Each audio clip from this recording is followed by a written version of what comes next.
মহান রব্বুল আলামিন তার পবিত্র কালামের মধ্যে বলেন, আলাইকুম আনফুসাকুম লা ইয়াদুররুকুম মান দাল্লা ইযা ইহতাদাইতুম ইলাল্লাহি মারজিউকুম জামিআন ফায়ুনাব্বিউকুম বিমা কুনতুম তা'মালুন।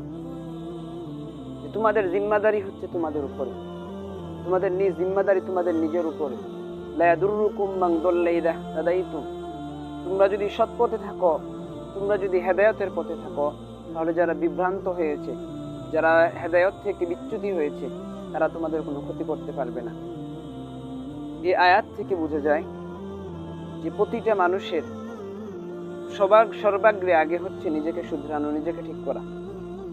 এই আয়াতের সমর্থনে আল্লাহ তাআলা আরেকটি আয়াত বলেন যে কু আনফুসাকুম ওয়া আহলিকুম নার, তোমরা সর্বাগ্রে আগে নিজে বাঁচো, এরপর তোমাদের পরিবারকে জাহান্নামের আগুন থেকে বাঁচাও। তো কোনো মানুষ নিজেকে শুধরানো ছাড়া, নিজের উপরে আত্মশুদ্ধি ছাড়া আরেকজনকে শুধরানো কোনো সময় সম্ভব না। তবে মুমিন অবশ্যই নাহি আনিল মুনকার তা'মুরুনা বিল মারুফ করবে, অবশ্যই সৎ কাজের আদেশ, অসৎ কাজে নিষেধ করবে। তবে সর্বাগ্রে মানুষকে, একটা সমাজকে পরিবর্তনের জন্য সর্বাগ্রে পরিবর্তন হচ্ছে আগে নিজেকে পরিবর্তন করা।